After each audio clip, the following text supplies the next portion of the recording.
Good week, good afternoon, good morning, whenever you're viewing this class. This is Dr. Bosworth. This week we're looking at some of those ancillary industries in the media industry, communication industry, advertising and PR. These are really the industries that, well, at least in this country and many other countries, keep the media in business. In our country, it is advertising that funds the media. You get a little bit with magazines and newspapers through subscription costs, but television is funded through advertising dollars, radio is funded through advertising dollars, the internet is funded through advertising dollars. That is what funds this industry. And it's the viewers, the being able to reach viewers, listeners, readers, that draws in those advertising dollars. You got to remember, the thing that's being bought and sold in the media in the United States is not the media content. It's access to the viewer, listener, audience. If your media vehicle can attract the right audience that advertisers want to reach, then you can sell access to the advertisers to that audience. So that's what this chapter is really dealing about. Advertising, if you look at the history of it, the term itself is Latin for advertere, to turn the mind toward. So that is what advertising is trying to do.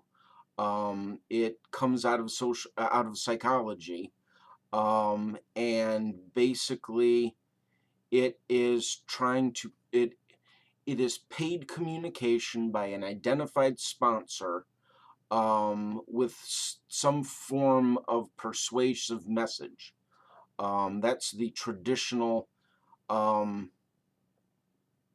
definition of advertising.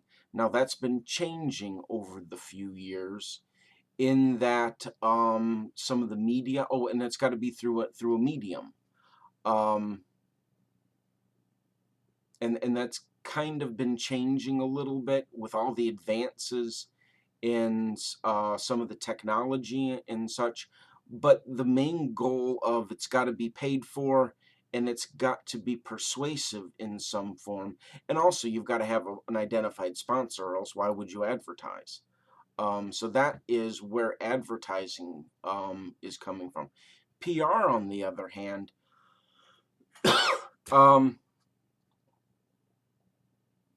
cannot be, not that it can't be paid for, isn't always paid for. You can have paid public relations, but many times it is through press releases to the media that then the media carry in their various media types and get out to the public.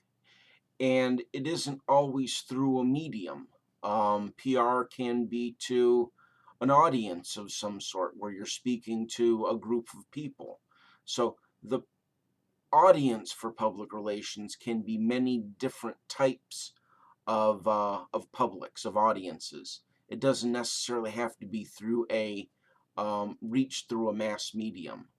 The thing that you really should consider here is, in a lot of instances in this country and in other countries, advertising and public relations are starting to merge in a lot of areas, especially in the chapter talks about reactive and proactive public relations. Reactive public relations is when something occurs that you're not for, or not that you're not prepared for, that you weren't anticipating. Something bad happens, you go into crisis communications mode, and there's a whole segment of the PR industry that deals with crisis communication. As much as possible, most public relations practitioners for companies try to anticipate what might happen and be prepared for when something does go wrong, so they have the right documents in place that they can then just release to the press and handle the specifics, so they don't have to have backgrounds on the company, backgrounds on the executives, things like that. When I taught down at Florida International, I did a master's project with one of our students, and he was I can't remember his rank, but he was in the Coast Guard stationed at the port of Miami.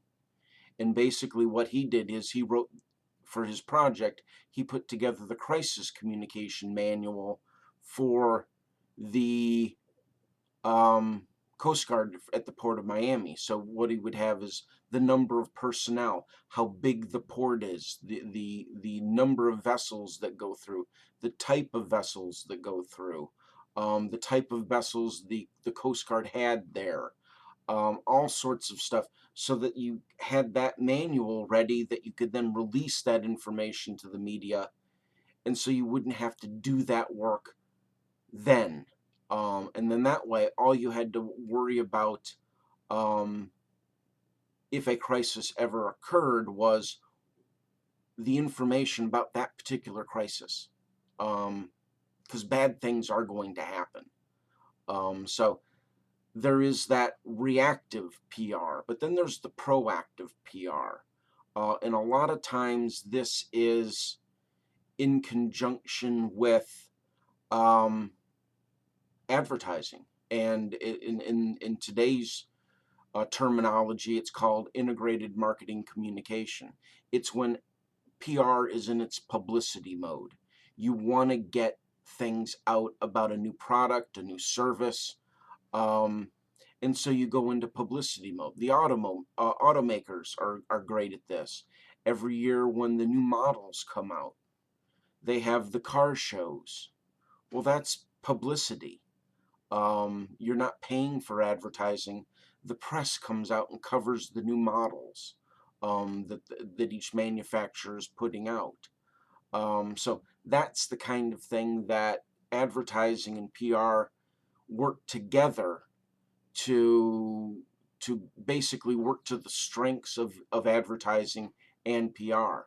PR, as much as people have claimed it over the last few years, PR is never going to replace advertising, simply because the strength of advertising is that it is paid for. You control exposure to the audience. You pay for that exposure to the audience. And to tell you the truth, the media need advertising too much. They don't want to see advertising to go away. Now, advertising probably will change a little bit given the technology, but it won't go away. And PR's strengths is that it deals with more different types of publics. You're not dealing with just customers. You're dealing with customers, employees, stockholders, people that live in the community of a factory or the company headquarters, the locations of the company. So all of those different things, PR. So each one has its strengths that it plays to, and that's how advertising and PR work together. So that's what we're dealing with in this chapter. And it really is a very important industry, because advertising really does fund most of the media in this country, simply because of the free market economy that the media is built on in this country. In lots of countries, it isn't built that way. So I wouldn't say we're unique. I'd say we're unique to the extent that so much of our media is funded through advertising. So have a good week, and read up on the media, and let's get into those discussion questions.